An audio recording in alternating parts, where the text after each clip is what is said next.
ಮಿತ್ರರೇ ನಮಸ್ಕಾರ. ಕೇಂದ್ರದ ಕ್ಯಾಬಿನೆಟ್ ವಿಸ್ತರಣೆ ಆಗುತ್ತಾ, ರಿಷಫಲ್ ಆಗುತ್ತಾ ಅನ್ನುವ ಚರ್ಚೆಯ ನಡುವೆಯೇ ಕೇಂದ್ರ ಮಟ್ಟದಲ್ಲಿ ಇಡೀ ಬಿಜೆಪಿಯ ಟೀಮ್ ರಿಷಫಲ್ ಆಗಿದೆ. ಹಳೆ ಮುಖಗಳಿಗೆ ಕೋಕ್ ಕೊಟ್ಟು ಹೊಸ ಮುಖಗಳಿಗೆ ಮಣೆ ಹಾಕಲಾಗಿದೆ. ಅನೇಕ ಮಹತ್ವದ ಬದಲಾವಣೆಯನ್ನು ಕೂಡ ತರಲಾಗಿದೆ. ಕೆಲವರಿಗೆ ಅಚ್ಚರಿಯ ಹುದ್ದೆಗಳು ಸಿಕ್ಕಿದ್ರೆ ಇನ್ನು ಕೆಲವರನ್ನ ಅಚ್ಚರಿಯ ರೀತಿಯಲ್ಲೇ ಕೈ ಬಿಡಲಾಗಿದೆ. ಕರ್ನಾಟಕದ ತೇಜಸ್ವಿ ಸೂರ್ಯ ಕೂಡ ಬಿಜೆಪಿಯ ರಾಷ್ಟ್ರೀಯ ಯುವ ಮೋರ್ಚಾ ಅಧ್ಯಕ್ಷ ಸ್ಥಾನದಿಂದ ಕೆಳಗಿಳಿದಿದ್ದಾರೆ. ಬಿಜೆಪಿಯ ಐಟಿ ಸೆಲ್ನಲ್ಲಿ ಸಾಕಷ್ಟು ಬದಲಾವಣೆ ತರಲಾಗಿದೆ. ಈ ಎಲ್ಲ ಬದಲಾವಣೆಯನ್ನು ಗಮನಿಸಿದ್ರೆ ಮುಂದಿನ ಯುಪಿ ಚುನಾವಣೆ ಇರಬಹುದು, ಪಂಜಾಬ್ ಚುನಾವಣೆ ಇರಬಹುದು, ಅಥವಾ ಗುಜರಾತ್ ಸೇರಿದಂತೆ ಅನೇಕ ರಾಜ್ಯಗಳ ಸಾಲು ಸಾಲು ಚುನಾವಣೆ ಬರುತ್ತಲ್ಲ, ಅದಕ್ಕೆಲ್ಲ ಬಿಜೆಪಿ ಈಗಿನಿಂದಲೇ ತಯಾರಿ ಆರಂಭ ಮಾಡದಂತೆ ಕಂಡು ಬರ್ತಾ ಇದೆ. ಸದ್ಯ ನಿತಿನ್ ನಬೀನ್ ಅವರ ಟೀಮ್ನಲ್ಲಿ ಆದಂತಹ ಬದಲಾವಣೆಯ ಬಗ್ಗೆ ಈ ವಿಡಿಯೋದಲ್ಲಿ ಸ್ವಲ್ಪ ಡೀಟೇಲ್ ಆಗಿ ಮಾಹಿತಿ ಕೊಡ್ತೀನಿ. ಇದರಿಂದ ಏನು ಪರಿಣಾಮ ಆಗುತ್ತೆ, ನಿಜವಾಗ್ಲೂ ಕೂಡ ಪಕ್ಷ ಸಂಘಟನೆಗೆ ಇದು ಸಹಕಾರಿಯಾಗತ್ತಾ, ಯಾರನ್ನ ಯಾಕೋಸ್ಕರವಾಗಿ ಬಿಜೆಪಿ ಟೀಮ್ ಒಳಗೆ ತರಲಾಗಿದೆ, ಕೆಲವರನ್ನ ಕೈಬಿಟ್ಟಂತಹ ಉದ್ದೇಶ ಏನು, ಎಲ್ಲದರ ಮಾಹಿತಿ ಕೊಡ್ತೀನಿ. ನೀವು ಈ ವಿಡಿಯೋನ ಕೊನೆವರೆಗೂ ಮಿಸ್ ಮಾಡದೆ ನೋಡಿ. ಇವತ್ತು ದೇಶದಲ್ಲಿ ಬಹುತೇಕ ರಾಜ್ಯಗಳಲ್ಲಿ ಬಿಜೆಪಿ ಅಧಿಕಾರದಲ್ಲಿದೆ. ಅಷ್ಟು ಮಾತ್ರ ಅಲ್ಲ, ಕೆಲ ರಾಜ್ಯಗಳಲ್ಲಿ ಪದೇ ಪದೇ ಸರ್ಕಾರವನ್ನು ರಿಪೀಟ್ ಮಾಡ್ತಾ ಇದೆ. ಹಾಗೆ ದೇಶದಲ್ಲಿ 3ನೇ ಬಾರಿಗೆ ಅಧಿಕಾರಕ್ಕೆ ಬಂದಿದೆ. ಬಿಜೆಪಿಯ ಈ ದೊಡ್ಡ ಸಾಧನೆಗೆ ಕಾರಣ ಏನು ಕೇಳಿದ್ರೆ, ಪ್ರತಿಯೊಬ್ಬರೂ ಹೇಳಬಹುದಾದಂತಹ ಒಂದು ಅಂಶ, ಅವರು ಪಕ್ಷ ಸಂಘಟನೆಗೆ ಕೊಟ್ಟಂತಹ ಮಹತ್ವ. ಆದರೆ 2024 ಲೋಕಸಭಾ ಚುನಾವಣೆ ಆಯ್ತಲ್ಲ, ಅದಾದ ಬಳಿಕ ಬಿಜೆಪಿಯಲ್ಲಿ ಕೆಲವೊಂದಷ್ಟು ಸಂಘಟನಾತ್ಮಕ ಬದಲಾವಣೆಯನ್ನ ಮಾಡಬೇಕು ಅಂತ ಪಕ್ಷದೊಳಗೆ ಕೆಲವರು ಹೇಳ್ತಾ ಇದ್ರು. ಹಾಗೆ ನೋಡೋದಕ್ಕೆ ಹೋದ್ರೆ 2024 ಚುನಾವಣೆ ಆದ ಬಳಿಕ ಬಿಜೆಪಿ ಸಾಲು ಸಾಲು ಚುನಾವಣೆಯನ್ನು ಗೆದ್ದಿದೆ. ಅದು ಮಹಾರಾಷ್ಟ್ರ ಇರಬಹುದು, ದೆಹಲಿ ಇರಬಹುದು, ಪಶ್ಚಿಮ ಬಂಗಾಳ ಇರಬಹುದು, ಬಿಹಾರ ಇರಬಹುದು, ಒಂದಕ್ಕಿಂತ ಒಂದು ದೊಡ್ಡ ರಾಜ್ಯವನ್ನು ಗೆದ್ದುಕೊಂಡು ಬಂದಿದ್ದಾರೆ. ಆದರೂ ಕೂಡ ಸಂಘಟನೆಯಲ್ಲಿ ಏನೋ ಒಂದಷ್ಟು ಕೊರತೆ ಇದೆ, ಎಲ್ಲವೂ ಕೂಡ ಸರಿಯಾಗಿಲ್ಲ. ಮುಖ್ಯವಾಗಿ ಯುಪಿ ಚುನಾವಣೆಗೆ ಮುಂಚೆ ಹಾಗೆ 2029 ಚುನಾವಣೆಗೆ ರೆಡಿ ಆಗೋದಕ್ಕೆ ಪಕ್ಷ ಸಂಘಟನೆಯಲ್ಲಿ ಸಾಕಷ್ಟು ಬದಲಾವಣೆ ಆಗಬೇಕು ಅಂತ ಬಿಜೆಪಿಯ ಒಳಗೆ ಸಾಕಷ್ಟು ಅಭಿಪ್ರಾಯಗಳಿದ್ವು. ಹೀಗಾಗಿ ನರೇಂದ್ರ ಮೋದಿ ಅವರು ಬಹಳ ಆಲೋಚನೆ ಮಾಡಿ 45 ವರ್ಷದ ನಿತಿನ್ ನಬೀನ್ರನ್ನ ತಂದು ಬಿಜೆಪಿಯ ಅಧ್ಯಕ್ಷರನ್ನಾಗಿ ಮಾಡಿದ್ರು. ಇದು ಇಡೀ ದೇಶಕ್ಕೆ ಅಚ್ಚರಿಗೆ ಕಾರಣ ಆಗಿತ್ತು. ಯಾಕೆ ಅಂತಂದ್ರೆ ನಿತಿನ್ ನಬೀನ್ ಘೋಷಣೆ ಆಗೋದಕ್ಕೆ ಮುಂಚೆ ಅವರ ಪರಿಚಯ ದೇಶದ ಬಹುತೇಕ ಬಿಜೆಪಿ ಕಾರ್ಯಕರ್ತರಿಗೆ ಇರಲಿಲ್ಲ. ಅಂತಹ ಅಚ್ಚರಿಯ ಹೆಸರನ್ನ ಬಿಜೆಪಿಯ ರಾಷ್ಟ್ರೀಯ ಅಧ್ಯಕ್ಷ ಸ್ಥಾನಕ್ಕೆ ಘೋಷಣೆ ಮಾಡಲಾಯಿತು. ಅದಾದ ಮೇಲೆ ಒಂದು ಕನ್ಫರ್ಮ್ ಆಗಿತ್ತು, ಬಿಜೆಪಿಯ ಟೀಮ್ನಲ್ಲೂ ಕೂಡ ರಿಷಫಲ್ ಆಗತ್ತೆ ಅಂತ. ಇವತ್ತು ನಿತಿನ್ ನಬೀನ್ ಆ ಕೆಲಸವನ್ನ ಮಾಡಿ ಮುಗಿಸಿದ್ದಾರೆ. ಅನೇಕರಿಗೆ ಮಹತ್ವದ ಜವಾಬ್ದಾರಿಯನ್ನು ಕೊಡಲಾಗಿದೆ, ಕೆಲವರನ್ನ ಜವಾಬ್ದಾರಿಯಿಂದ ಕೆಳಗಿಳಿಸಲಾಗಿದೆ. ಮುಖ್ಯವಾಗಿ 13 ಮಂದಿಯನ್ನ ಬಿಜೆಪಿಯ ರಾಷ್ಟ್ರೀಯ ಉಪಾಧ್ಯಕ್ಷರನ್ನಾಗಿ ಘೋಷಣೆ ಮಾಡಲಾಗಿದೆ. ಅದರಲ್ಲಿ ಪ್ರಮುಖ ಹೆಸರುಗಳನ್ನು ಹೇಳೋದಾದರೆ, ರಾಜಸ್ಥಾನದ ಮಾಜಿ ಮುಖ್ಯಮಂತ್ರಿ ಆಗಿರುವಂತಹ ವಸುಂಧರಾ ರಾಜೆ.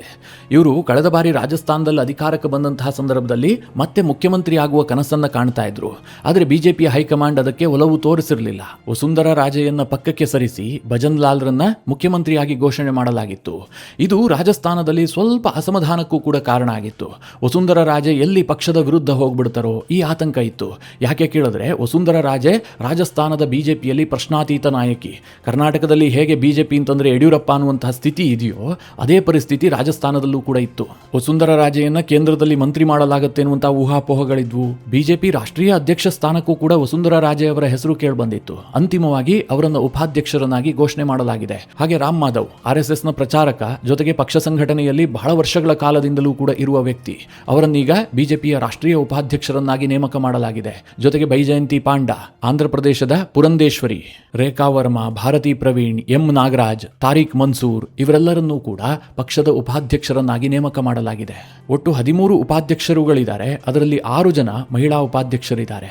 ಅಂದ್ರೆ ಈ ಟೀಮ್ನಲ್ಲಿ ಮಹಿಳೆಯರಿಗೆ ಹೆಚ್ಚಿನ ಆದ್ಯತೆಯನ್ನು ಕೊಡಲಾಗಿದೆ. ಯಾಕೆ ಅಂತಂದ್ರೆ, ನರೇಂದ್ರ ಮೋದಿ ಅವರು ಇತ್ತೀಚೆಗೆ ಮಹಿಳಾ ಮೀಸಲಾತಿಯ ಬಗ್ಗೆ ಹೆಚ್ಚು ಪ್ರಸ್ತಾಪ ಮಾಡ್ತಾ ಇದ್ದಾರೆ. ಅದನ್ನ ಈಗ ಪಕ್ಷ ಸಂಘಟನೆಯಲ್ಲೂ ಕೂಡ ಅಳವಡಿಸಿಕೊಂಡಂತೆ ಕಂಡು ಬರ್ತಾ ಇದೆ. ಮಿತ್ರರೇ, ಈ 13 ಜನ ಉಪಾಧ್ಯಕ್ಷರ ಪಟ್ಟಿಯಲ್ಲಿ ನನಗೆ ತೀರಾ ಅಚ್ಚರಿ ಅಂತ ಅನಿಸಿದ್ದು ಕರ್ನಾಟಕದಿಂದ ಆಯ್ಕೆಯಾದಂತಹ ಒಬ್ಬ ಉಪಾಧ್ಯಕ್ಷರು. ಅವ್ರು ಯಾರು ಕೇಳಿದ್ರೆ ಎಂ ನಾಗರಾಜ್.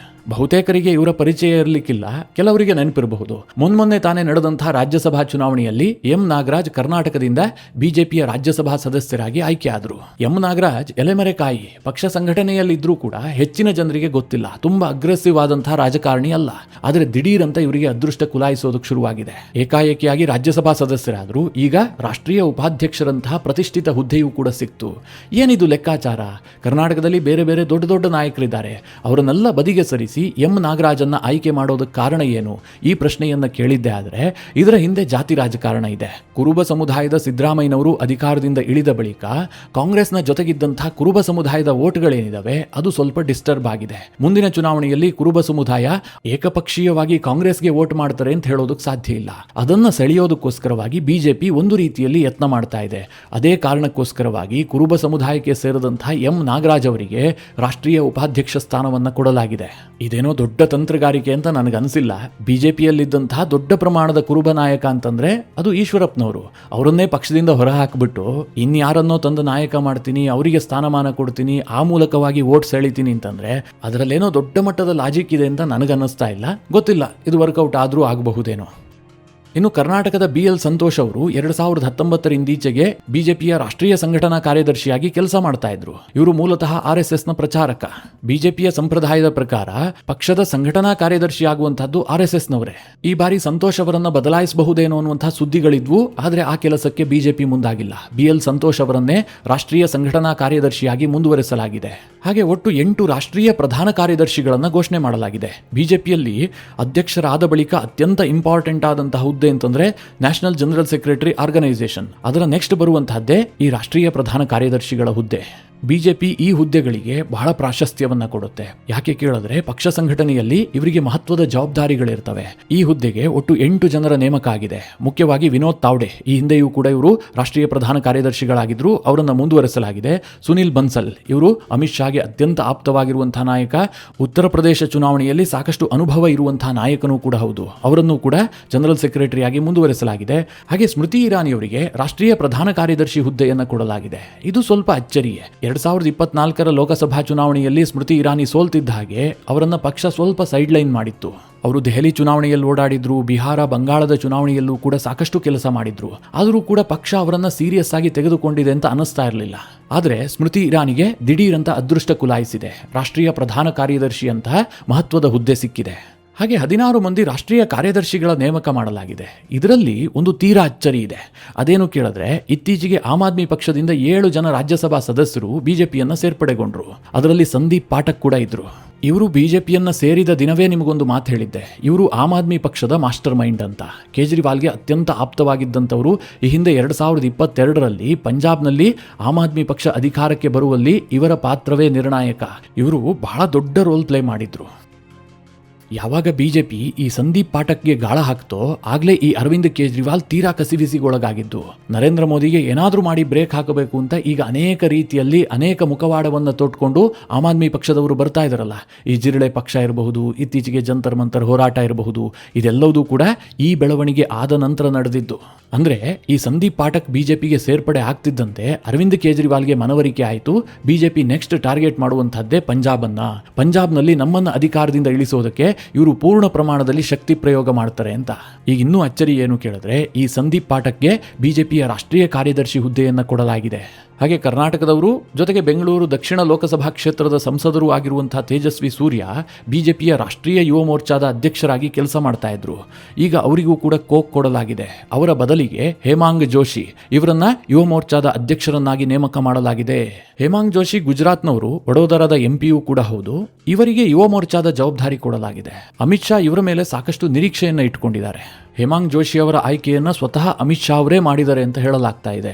ಯಾಕೆ ಕೇಳಿದ್ರೆ, ಸದ್ಯ ಈ ಜನ್ಜಿ ಪ್ರೊಟೆಸ್ಟ್ ಆಯ್ತಲ್ಲ, ಬಿಜೆಪಿಯಿಂದ ಯುವಕರು ದೂರ ಆಗುವಂತಹ ಸಾಧ್ಯತೆಗಳಿದ್ದಾವೆ. ಆ ರೀತಿಯ ನರೇಟಿವ್ ಅನ್ನು ಬಿಲ್ಡ್ ಮಾಡಲಾಗ್ತಾ ಇದೆ ಎನ್ನುವಂತಹ ಭಾವನೆ ಇದೆ.